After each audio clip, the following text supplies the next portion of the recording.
നമസ്കാരം. ലോക്സഭാ തിരഞ്ഞെടുപ്പിന്റെ ആരവമൊഴിയും മുൻപേ രാജ്യം വീണ്ടും അടുത്ത തിരഞ്ഞെടുപ്പിലേക്ക് കടക്കുകയാണ്. രാജ്യത്തെ 7 സംസ്ഥാനങ്ങളിലെ 13 നിയമസഭാ മണ്ഡലങ്ങളിലേക്കുള്ള ഉപതിരഞ്ഞെടുപ്പാണ് ഇന്ന് നടക്കുന്നത്. പശ്ചിമ ബംഗാൾ, ഹിമാചൽ പ്രദേശ്, ഉത്തരാഖണ്ഡ്, പഞ്ചാബ്, ബീഹാർ, തമിഴ്നാട്, മധ്യപ്രദേശ് എന്നീ സംസ്ഥാനങ്ങളിലെ നിയമസഭാ മണ്ഡലങ്ങളിലേക്കാണ് ഉപതിരഞ്ഞെടുപ്പ് ഇന്ന് നടക്കുന്നത്. ഈ സംസ്ഥാനങ്ങളിൽ 9 ഭരിക്കുന്നത് BJP അല്ലെങ്കിൽ NDA സർക്കാരുകളാണ്. ബാക്കിയുള്ളവയിൽ ഇന്ത്യ മുന്നണിയിലെ ഘടകകക്ഷികളാണ് ഭരിക്കുന്നത്. പശ്ചിമ ബംഗാളിലെ റായ്ഗഞ്ച്, രണാഘട്ട് ദക്ഷിണ, ബാഗ്ദ, മണിക്തല എന്നിവിടങ്ങളിലേക്കാണ് മത്സരം നടക്കുന്നത്.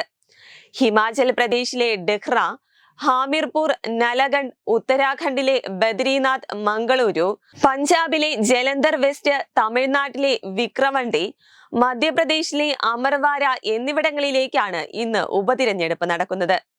ഹിമാചൽ പ്രദേശിൽ രാജ്യസഭാ തിരഞ്ഞെടുപ്പിൽ BJP സ്ഥാനാർത്ഥിക്ക് അനുകൂലമായി 6 കോൺഗ്രസ് MLA-മാരും 3 സ്വതന്ത്രരും ക്രോസ് വോട്ട് ചെയ്തിരുന്നു. ഇതിനിടെ സ്വതന്ത്രർ രാജിവെച്ച് BJP-യിലേക്ക് ചേരുകയും ചെയ്തു. അവരുടെ സീറ്റുകളിലേക്കുള്ള തിരഞ്ഞെടുപ്പാണ് ഇന്ന് നടക്കുന്നത്. അതേസമയം പശ്ചിമ ബംഗാളിൽ BJP-യും തൃണമൂലും തമ്മിലാണ് മത്സരം.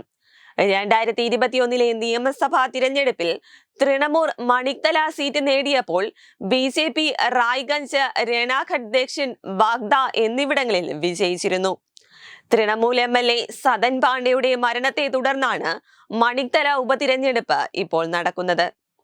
അതേസമയം കഴിഞ്ഞ വർഷം ഒക്ടോബറിൽ BSP MLA സർവദ് കരീം അൻസാരിയുടെ മരണത്തെ തുടർന്നാണ് ഉത്തരാഖണ്ഡിലെ മംഗളൂരിൽ ഉപതിരഞ്ഞെടുപ്പ് നടക്കുന്നത്.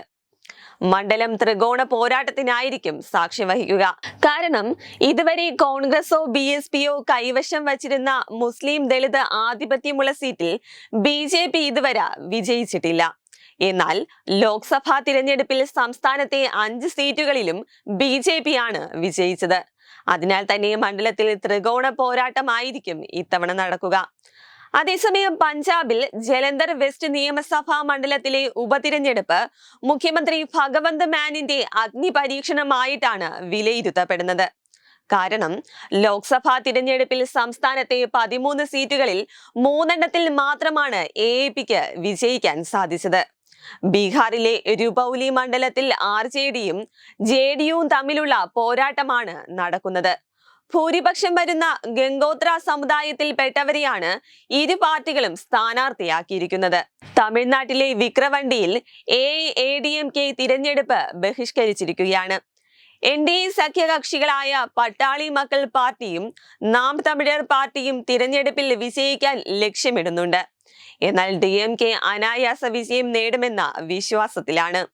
കോൺഗ്രസ് മുതിർന്ന നേതാവ് കമൽനാഥിന്റെ പ്രധാന സീറ്റായ അമർവാര നിയമസഭാ മണ്ഡലത്തിൽ BJPയും കോൺഗ്രസും തമ്മിലുള്ള പോരാട്ടമാണ് മധ്യപ്രദേശിൽ നടക്കുന്നത്. എന്തായാലും തീപാറും പോരാട്ടം തന്നെയായിരിക്കും ഇന്നത്തെ ഉപതിരഞ്ഞെടുപ്പിൽ നടക്കുകയെന്ന് ചുരുക്കം. ഉപതിരഞ്ഞെടുപ്പിന്റെ വോട്ടെണ്ണൽ നടക്കുന്നത് ജൂലൈ 13-നാണ്. വെബ് ഡെസ്ക് തത്തുമൈ news. Powered by Jyotis. Realizing your dream home. Our ongoing luxury apartments projects are Crown near Karivattam, The Square near UST Global, White Manor near Aattugal Ambalathara, and Evergreens Luxury Villas near Tirumala. Call 90482 55599. Jyotis Building Promoters Private Limited, Thiruvananthapuram.